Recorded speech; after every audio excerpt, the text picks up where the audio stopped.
오늘은 중국 역사상 가장 유명한 천재 군사가인 제갈량이 벌인 최대 실책에 대해 이야기해보려고 합니다. 바로 가정 전투인데요. 삼국지를 좋아하시는 분들이라면 읍참마속이라는 사자성어를 아실 텐데요. 눈물을 흘리며 마속을 베었다는 그 유명한 이야기입니다. 오늘의 이야기는 여러분이 알고 계신 것과는 완전히 다른 가정 전투의 진실에 대한 이야기이죠. 227년 제갈량이 오랫동안 기다려온 절호의 기회가 드디어 찾아왔습니다.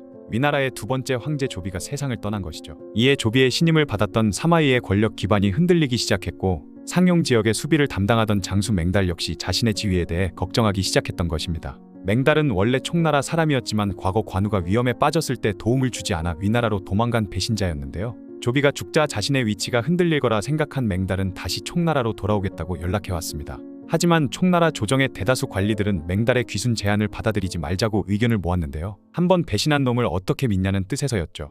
하지만 제갈량은 달랐습니다. 맹달이 태수로 있던 상용의 전략적 가치를 정확히 꿰뚫어 본 것이죠. 상용을 확보한다면 완전히 새로운 진군 경로를 확보할 수 있었기 때문입니다.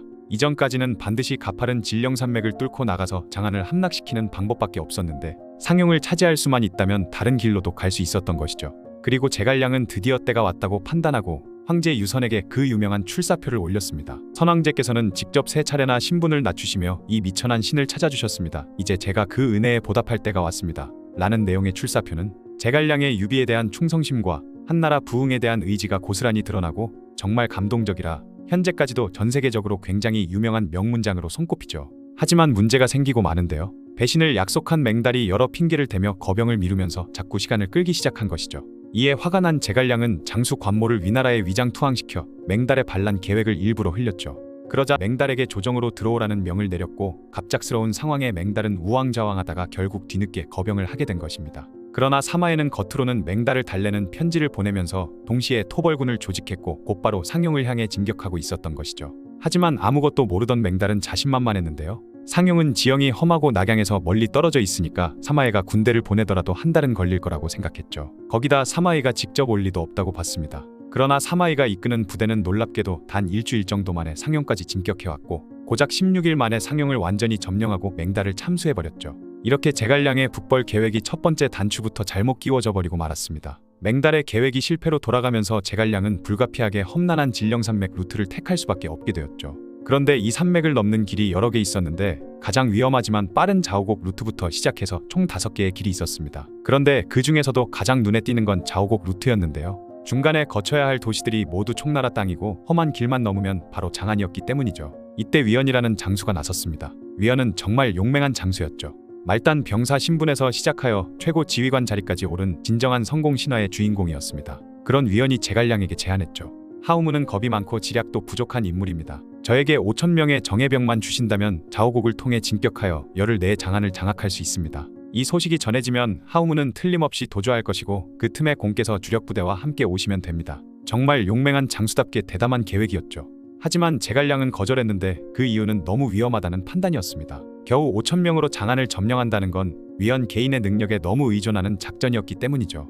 만약 실패하면 5년간 모은 소중한 병력이 증발하는 거였습니다. 힘이 약한 나라인 총나라로서는 모든 군사 하나하나가 귀중한 존재였죠. 결국 제갈량이 선택한 것은 시간은 오래 걸리지만 성공 확률이 높고 가장 안전한 기산 가정 루트였습니다. 228년 봄철 마침내 제갈량이 준비한 첫 번째 북벌이 개시되었습니다. 제갈량의 작전은 처음에는 완벽했는데요. 제갈량이 북벌 전부터 철저히 준비해둔 결과 옹주 일대의 3개 지역인 안정, 천수, 남한이 동시에 총나라 편으로 돌아섰으며 이민족인 강족들도 촉군에 호응했죠. 이에 위나라는 이 지역을 방어할 병력이 거의 없었기 때문에 완전히 당황해하고 있었습니다. 서쪽에 있는 서막과 상규의 곽회 정도가 전부였기에 위나라 황제조에는 급히 장압을 파견했죠. 그렇게 출진한 장압은 가정을 목표로 진격했습니다. 가정이라는 곳은 위수 강을 따라 옹주 일대로 들어가는 가장 중요한 통로였기 때문이죠. 다들 삼국지 연의를 보셔서 아실 테지만 가정은 뚫리자마자 촉군의 전군이 퇴각할 수밖에 없었던 굉장히 중요한 요충지였는데요. 지금부터 가정이 얼마나 중요한 곳이었는지 설명해드리겠습니다.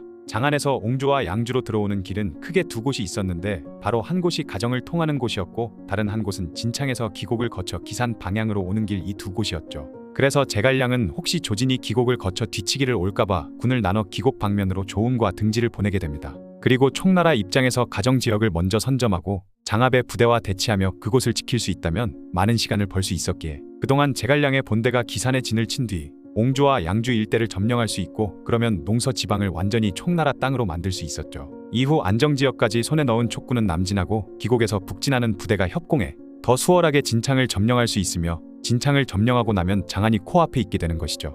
위나라 입장에서는 농서지방을 총나라에 빼앗기지 않기 위해서는 가정으로 지나갈 수밖에 없는 상황이었기에 양쪽 모두에게 가정은 절대 양보할 수 없는 가장 중요한 요충지였던 것입니다. 그래서 이렇게 중요한 가정을 누구에게 맡길 것인가에 대해서 회의가 열렸습니다. 총나라 참모들은 대부분 위원이나 오이 같은 경험 많은 장수를 추천했죠. 그런데 제갈량이 내린 결정은 모두의 예상과는 완전히 다른 것이었습니다. 선택받은 인물은 다름 아닌 마속이었죠.